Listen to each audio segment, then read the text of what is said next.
dugg man fii man maa fi taalibe Sëñ Touba te kennal ko.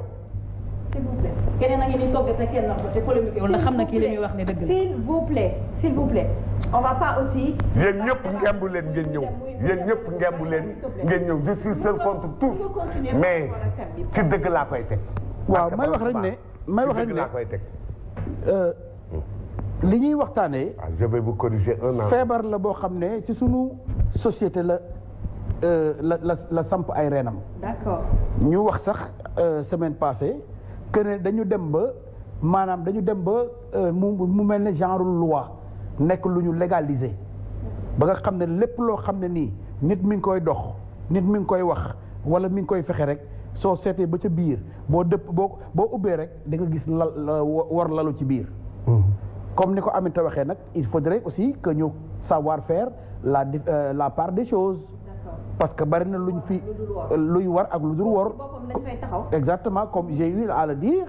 parce que souvent wax na ko dafa mel ne dafa nekkoon keroog fii te alors que sax xëy na il nous a suivi parce que wala boog macha allah xelam ma ko parce que nit mi ngi daw luñ naan ko da ngaa wor fekk fa mu koy jëmee moo gën a pire. loolu aussi lu mat a moytu la. mooy comme sànq exemple bi mu joxe. n'est-ce pas pour ne pas trop monopoliser la parole. may wax rek ne feebar bi daal sori na si suñu société sori boo xam ne foog ñu jéem a reyante pour defaraat jikko yi. n'est-ce pas su fekkee ne effectivement bëgg nañu comme ni ñuy wax puso bi bañ a réeré si suñu loxo. voilà. pour préciser ci lu am solo li nga xamante ne moom la Prospère wax Safia il faut que Sénégal ñu bàyyi xel benn mbir mooy bëri na lu ñuy tere si sëy jigéen rek lañ koy tere duñ ko tere góor. alors que moom sëyut ak boppam ñoom ñaar ñooy sëy ñu ne vie conjugale complémentarité la. soo xoolee tey fii ci Sénégal sëy ñi ñuy tere naan ku sëyul du ànd ak ku sëy bëri na loo xamante ne metti na ci ngoro ga yow ba nga koy topp xarit yàlla jàppale nga defal ko. am na ñu ci bëri ñoo xamante ne si seen ngoro yow xarit ya ñoo leen dimbali ñu takk ndaw si. parce que ndaw si demoon na ba bañ. ndax gisoon ci ñoom ay sikk waaye waa ji dem xaritoo ak xarit yi. fexe ba xaritoo ak ñoom xarit yi di ko jàppale ba mu takk ndaw si. beneen bi aussi bëri na tey góor ñi muy àndal particularité da ngay gis góor boo xam ne fikku ñi muy àndal moom rek ci sëy te duñ ko tere moom ne ko bul ànd ak ñi nga xam ne sëy ñu amaana sax ñi nga xamante ne mooy ay xaritam te sëy ñu ñoo koy génnee ci këram. en fait mënul nekk de. mais nee na gënul. d'accord Safia encore une fois encore. waxuma gënul dama ni d'accord. dama ne mënul nekk laa. dama ni ndawuma. gis nga Prospère fi ma taxaw laa la du règle. naanuma sàngara du ma dugg ci baar bi. yow attends boo duggul ci baar bi kooku yow dama ne naanuma sàngara du ma dugg ci baar bi. yow la koy wut. bul dugg yow. waaw naanuma sàngara lu may wut ci baar bi. amul problème bul dugg toogal. lu may wut ci baar bi. ma ne bul dugg toogal. dama ne naanuma sàngara lu may wut ci baar bi. bul dugg toogal. yow sëy boo duggee ci baar bi baar bi day jaay boisson nga jël sucré. ab caga dina digle sëy. dama ne gis nga caga boobu ñuy wax ci biir sëy. dama ne du digle sëy. góor day tas jigéen day tas kon caga góor am na caga jigéen am. waaw mais bokkuñu instant yi na ànd ak ki mu war a àndal olof yi ngay wax ñeneen ñi muy metti seen bopp du man maa la ko gën a nan la jàppale yéen ñëpp ngemu leen. waaw. dama ne lam koy digal du baax da koo mën a digal ab sëy. yow waxuma ak yow. waaw man damaa waxut ak yow. man maa waxut ak yow man Safia laay waxal. yow dégg yow li nga wax dégg nañ ko yow. li nga wax dégg nañ ko nee nañu nga am borom kii déglul li nga wax dégg nañ ko nee nañu nga jël góor jox ko sa bopp muy sànjaay a taxul lan li mu wax mi ngi fi dégg nañ ko léegi gis nga nga ne la ak barka borom Tuubaa ba yaa ko wax mi ngi nii yow yaa ko wax mi ngi nii dama leen ne góor am na ak nit doom hors mariage pare mu takku mais li ma wax dafa leer am na wala amul nag wala nga nekk góor jox ko sa bopp nga ba pare mu takk la mais loolu nekkul cause lu tax nga ne góor boo sekkee jigéen nag waroo ko takk nañu ko dëgg gis nga sëy du si ay virginité ak nangam ci sëy la ci avec kon gis nga loolu dañu ne du règle parce que tey jigéen na ngi fi ñàkk sëy am dignité xam boppam di dimbali ci ay conseil koo xamante ne mi ngi nekk ci biir sëy lu possible lu am la il faut savoir que yenn nag yi ñuy tere et pourtant de nit jigéen bu nekk ci sëy nangu na xaritu jëkkëru xaritam te mu ngi nekk ci biir sëy nangu jëkkëru xaritam lu nekk la beneen bi aussi voilà beneen bi pour ci li am solo rek gis nga li Prospère wax ci wàllum politique dafa nekk loo xamante ne Safia lu am solo la te nekk loo xamante ne bokk na ci lu yàq suñu société gis nga ba ñu ne c'est l'art de bien gérer les affaires de la cité les affaires de la cité ce n'est pas seulement les affaires du dirigeant c'est pour tous les riverains de la cité mais problème bi xam nga fu mu nekk léeg-léeg yow ñi ngay àndal ci boppam ñooy def ci sa xel war parce que il faut savoir benn affaire xam nga moom mooy lan li nga wax sànq la mooy peuple buy war yàlla da leen di dénk njiit buy war gis nga gor su nekk gor nga ca ba nga waxagulee waaye boo waxee nekkatoo war sa jaamu kaddu nga sa jaamu kaddu nag ñaar la sa jaamu kaddu ngir sa bakken wala sa jaamu kaddu te yàlla rek tax loolu rek mooy am te benn bi lu ci ëpp dañ koy relse en rat mooy lan te yàlla tax sa bakken la da ngay ànd ak peuple bi tout d'abord boo ñëwee di wax nit ñi ne leen jàppale leen ma da nga leen di indi ne soo ma jàppalee di nga ci gis sa bopp ñoom ñu fàtte nit ñi fal seen bopp nga àndandoo ak ñoom si seen cercle boobu rek lay yem ci bi nga àndee ak ñoom te beneen bi aussi pour préciser gis nga lu mel ni mooy njiit moo xam kilifa diine kilifa aada ak ku mu mënti doon dénk sa bopp nit war na kilifa war na nit ndax léeg-léeg kilifa digal njaboot loo xamante ne bu ko defee jaar ci ñàll gis nañ fi ñoo xamante ne li ñuy def ñun ñëpp dañu ànd ne baaxul te pourtant de boo waxee ñu ne dañoo tënku ci ndigalu kilifa moo leen ko digal kon nag kooku du jaar ci àdduna d'accord soxna si daf ñu envoyé message nee na la fois passée on a parlé di ki nga xam ne mooy góor bi mën a lutul dara soxnaam dem ba takkal ko ñaareel wala des trucs ce genre ñu ne par exemple non dem ba soxnaam si bàyyi ko defe naa loolu lañ waxoon nga ni du wor moom nee na moom li mu dund mooy dafa sëy ak borom këram ay at mais mënul am bant mënul am doom donc de ce fait léegi jëkkëram ji daf ko ne il faut moom mu takk ñaareel parce que dafa bëgg am bant ce qui est normal léegi moom nee na vu que moom mënul supporter li nga xam ne moom mooy nekk ak keneen ci kër gi maanaam am wujju elle a préféré partir mais moom lu muy gis mooy que góor gi daf ko wor parce que day dégg mag yi di naan doom bonus la ci mariage c'est pas du lu forcé du loo xam ne da nga ko war a am ci sëy forcément donc te moom ak jëkkëram ñu nekkoon dund signé li ñuy signé nekk di sëy yàlla def yàlla dogal ne moom mënul am bant mais mu bàyyi koon ànd ak keneen mënu ko supporter mu dem nee na boobu ba léegi mën a gaatul dugg ci sëy parce que gis na ni sénégalais góoru sénégalais yëpp sëy bi luñ ciy gis mooy doom amuñu ci leneen luñ ciy jàpp lu dul doom te sëy bonus la ci sëy doom bonus la ci sëy waaw non doom bonus la ci sëy xëy na waxin la rek waaye wax dëgg yàlla aussi njaay mu ne bénéfice a tax njaay on préfère pas vendre à perte dëgg la nag yàlla mooy yàlla man du ma ko tuddee bénéfice dama naan yàlla moo koy dogal ci diggante ñaari way dencante nekk nañu sëy lu yàgg amuñu doom et comme liñ koy waxee ñu sax tas ku nekk sëy dem am feneen doom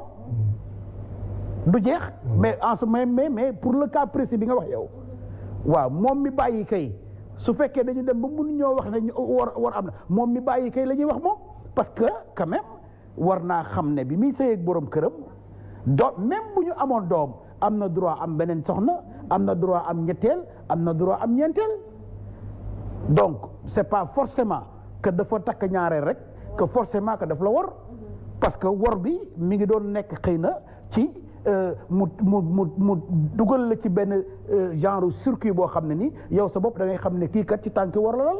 xam nga Sénégal ku ne xam ne ni bu fekkee par exemple dañ la takkal wujju pour affaire doom c'est normal famille bi dañ la koy xoolee c'est normal famille bi dañ la koy xasee parce que kii ñëw sax day nekk en compétition ak yow day jur di teg te yow mënoo jur. donc il faut qu'on se dise la vérité société bi moom moo tëddee noonu peut-être le fait on va pas juger nit ki te xamuñu histoire bi lan la mais peut-être moom comme li mu wax elle n'a pas pu résister. moo tax savoir aussi benn affaire non damay sànni rek gis nga nit ak bëgg-bëggam nit ak li mu bëgg bu ngee mi ngi koy ut teg ko ci lu yàlla daganal dara du ko ci fekkee warul mooy ki nga xamante ne sëy na ak jigéen amu ci njaboot mu am bébét am njaboot bëgg njaboot te moyul am njaboot waaye dafa takk mu lew ko dong araamul ci moom te warul. waaye est-ce que mi tataat aussi dina ñëw pour am doom. dinaa ñëw ci yow yàlla moo xam. waaw mi ngi noonu nag damay njëkk dal ci kaw ku góor ki su fekkente ne moom mooy yàlla wala mooy yonent bi wala moom doom wala mooy joxe doom moom moo xam loolu de moom moo ko sañ man sañuma loolu. na nga def nag très attention yaa ngi sëy ak moom nee nga amul takkandeer tax ngay takki keneen ndax di nga ca am takkandeer soo toogee ab diir boo xam ne jigéen war na koo wannu lor wannu ko aw lor sunu toogee tuuti tuuma dina dal sa kaw yow ku góor ki du toog du ne nga kii mënta am ba tax nga dem indi keneen ñëw toog daal di indi kooku mënoo caa am dañuy jaar ci analyse nag ba xam ne ñàkk bi ci ku jigéen ki la nga ëlbatiku daal di koy bàyyi mu dem feneen moom ba tey maa ngi ci ku góor ki am fa geneen góor rek daal di wanu lor nu ne kay du woon kuuyam kooku séeréer da koy wax da kuuyam waaw ñaar dinañu sëy ab diir ñu toog ba mu yàgg doon koy tas mbokk yaay jóg tas ko lu tax ne doon koy tas ñu ne kii du kuuyam mu dem fee am fa doom kee tamit dem ëlbatiku jël keneen ñëw daal di am doom ñu ne dund woon seen kuuy warul leen woon boole loolu yàgg na démb ak për gi démb ca cosaan su dee séeréer su ngeen ko defee ab diir kenn amu ca doom nu tas ko ku ci nekk nu wutalaat la keneen te da ngay gis doon ñuy produire ku góor ka day produire fële ku jigéen ka di produire fële ñu ne kii du woon kuuyam loolu am na gis naa ko yow ku jigéen ki su la taxee nga ne da ngay dem ndax indil na la wujju lan mooy wujju yow foofu nga war a bàkkoo jigéen dëgg bala noo xam ak mbaaxam wala ak mbokkam wala ak mën a sëyam wala bëgg mbokki jëkkëram kër gi day xumb doon leen ñaar ñett ci kër gi ñu xool ku ne nu xam loo mëne waaye yow dong soo wéetee kenn du xam sag mbaax déedéet wala noo xam sag mbaax dëgg ñeneen ñu la dàq fekk la ci biir kër gi nga nekk ak ñoom gën laa doon ndaw ba pare gën laa joŋee lépp loo mën nu mën lu ko raw foofu na ne xamee kan moo baax waaye su dee kenn dong benn lam du yëngu bul bàkku teel na. d'accord Marina. bàkku dafa teel da ngay nekk ba ngeen seq kër gi. ci ligne bi am naa benn question pour yow papa dinaa ci ñëwaat léegi. incha allah xam naa histoire bu ñuy sulliwaat la rek parce que de waxoon nañ ko ba pare mais dañ ma ko laaj loo donc dinaa la ko laaj Marina Aïcha. tey moom dama ànd ak moom tey moom dama ànd ak yow père instant bi mu jugoo nañ ci li nga wax dama bëgg a nekk ñaareel ok. ba ngaa wujje. bu baax. waaw te damaa pare sax. man kay soo bëggee man barke borom Tuubaa mën naa laa maye. dégg nga lii. bat billaahi takk sëy bi. waaw voilà Sophia pour revenir en arrière tuuti rek ci li ñu doon wax. avant tout damay jégaluwaat parce que man j'ai été victime de trahison c'est ce qui m'a rendu aujourd'hui une femme forte battante ambitieuse digne dynamique et forte. ci côté yëpp nag. loolu lépp mi ngi ci yow. lépp a ngi ci man mii toog. macha allah yow de macha allah. man mii toog. ah pour man daa am benn citation booy lire. digne ambitieuse forte. macha allah lépp a ngi ci man mii toog te loolu lépp xam lan moo ko waral. trahison bu bari. dañ laa yàgg di trahir. su ma nee trahison bu ñu jël wax ne comme genre mbëggeel la wala relation amour. trahison ci dëkkandoo. trahison ci xaritoo. trahison ci amour tamit. mënta ñàkk gis nga ñenn ñi ñoo gën a war a mën a ñooñu nga gën a mën a moytu ci sa àdduna moytul ma yaayu yaa ma neex ci koñ bi ñi ngay woowee yaay moytul ma xarit ci koñ bi ñi nga naan doomu ndey moytul ma ñi nga xamante ne da ngay ñëw naan sama confidente gis nga keroog am na ku bind mu ne Sénégal rek ngay gis ku am benn nit mu jël Sophia bind ko ma moitié bind Aminata Paye l'autre mois jëlaat beneen nit bind ko mon autre kon nangam benn nit bari ay xarit amul de tey nga jël Sophia présenté ko Aminata Paye ñoom ñaar yow yaa tax ñoom ñaar ñu xamante mu nangu ko te teewul Sophia fu mu la déggalee dara woo na Aminata Paye ñoom ñaar ñu toog da koy nangu di xëy ci yow di yendu ci yow di fanaan ci yow da koy nangu say loxo da koy nangu parce que man présenté naa ay nit présenté waat parce que man genre li nga xamante ne du man personnellement man sama bopp laay toog di wax mais li nga xamante ne ñëpp a koy dund. déglu ma may ma jàmm yow sax war nga ma moom sax war na ma waxuma ak yow. moom war na ma sax man waxuma ak moom fi mu yow war nga ma te yow xam nga ni war nga ma kon nañ noppi waaw kay. donc du question man maa toog man Marina di wax man je suis une présidente de l'association des femmes fortes. des femmes. yaa ngi may dégg association des femmes fortes actuellement déglu ma c'est juste pour lutter contre la violence responsable des femmes fortes te la plupart ñi ci nekk ñëpp dañ leen woor xam nga man kii sama plateau ak moom du neex parce que du ma dégg teg maa bàyyi balaa ma wax li ma def gënul Sofia dama sérieux gis nga association boobu ñi ci nekk ñëpp dañu dund li may wax nii li may expliquer man je suis sérieux. maanaam ay góor la leen woon. ñoo xam ne dañ leen woon ñi ngi seen xarit yi ñoo nangu seen i jëkkër. est-ce que yaa ngi may dégg. xanaa seen siège xaar yàlla la nekk. waaw dañuy toog di xaar yàlla rek. yaa ngi may dégg. non déglu ma. c'est sérieux da ngeen créé benn association boo xam ne. wallaahi dañu créé association Mariama Diallo mooy vice présidente mi ngi may déglu. dëgg rek. yaa may dégg. Mati Ndiaye mooy secrétaire général mi ngi ba Kaolack. da ngeen dund yu metti ñu jot leen seen merci beaucoup association bi. dëgg rek. du association bi ñi nekk ci biir association bi yëpp kenn ku ci nekk am nga victime de trahison. yaa may dégg. am na ci koo xamante ne. léegi lan mooy seen but yéen. sunu but mooy toog comme par exemple tey Marina mën nañ ko trahir mu am déglu ma am na ta pay tey Marina mën nañ ko trahir peut-être trahison mën na ko indi traumatisme mais tey jii sunu rôle mooy delloosi la ba nga xam ne thérapie ngeen di def daal. voilà sunu rôle mooy delloosi la kan la ñuy conseil dem jigéen la ñuy woo di ko dégg mu ko romb. waaye kii moo bàyyi ñan lañu ko yow père yow père yow mi am fit dañuy delloosi wa yow dañ la war a delloosi.